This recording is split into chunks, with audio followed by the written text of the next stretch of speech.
श्रोता प्रेमियों, मैं राम सागर शास्त्री आप लोगों के समक्ष रखने जा रहा हूं एक प्रसंग, राजा त्रिशंकु की कथा। देखिए, त्रिशंकु राजा त्रियारुण के पुत्र थे। इनका असली नाम सत्यव्रत था।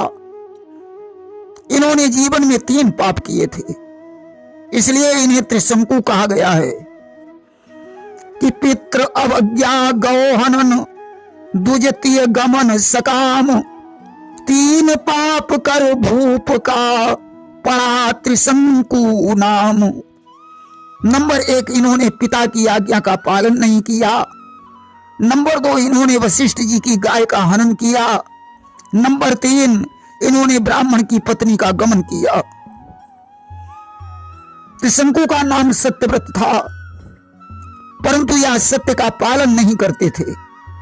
पिता की आज्ञा को ठुकराकर उल्टे सीधे चलते थे।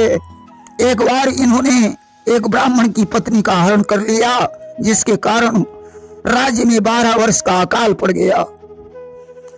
अब तो त्रियारुण ने इन्हें अपने राज्य से निकाल दिया और इनके पुत्र हरिश्चंद्र को अपने पास रख लिया। अब तो भूख प्यास से बेकुल होकर इन्होंने एक दिन वशिष्ठ जी के आश्रम से एक गाय चुरा कर खा ली। वशिष्ठ के पुत्रों ने इन्हें श्राप दे दिया कि जा दुष्ट, तू चांडाल हो जा। अब तो त्रिशंकु काला कुरूप चांडाल हो गए। एक दिन इन्होंने सदैव स्वर्ग जाने की इच्छा प्रकट की। वे वशिष्ठ जी के पास पहुंचे और बोले, मुनिवर, कुछ ऐसा विधान करो जिससे मैं सदैव स्वर्ग को चला जाऊं। वशिष्ठ जी ने इनकार कर दिया। तब त्रिशंकु ने वशिष्ठ के पुत्रों से कहा।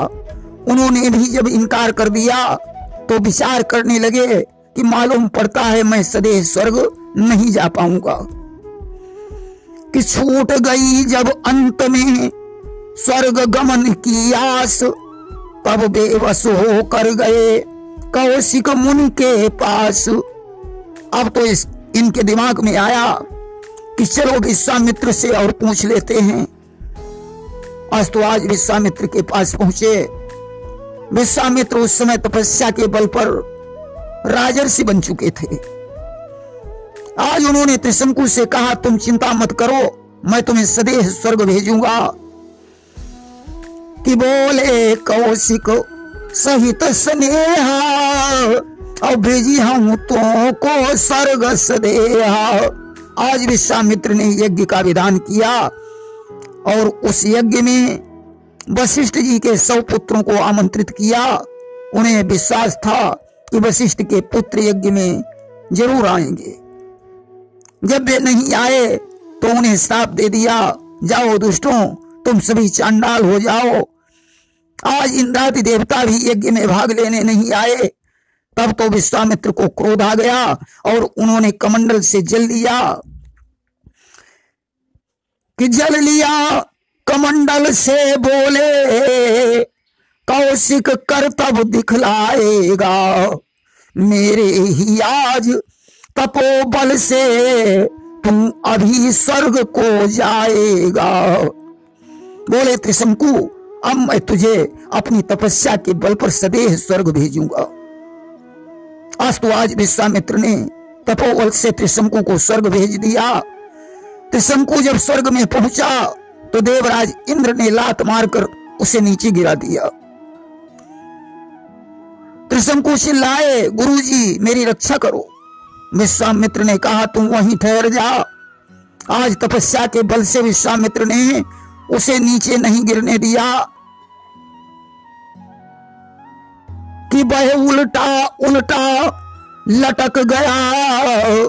मुनि ने कौतुक दिखला डाला, अपनी तप के बल के द्वारा एक दूजा स्वर्ग बना डाला।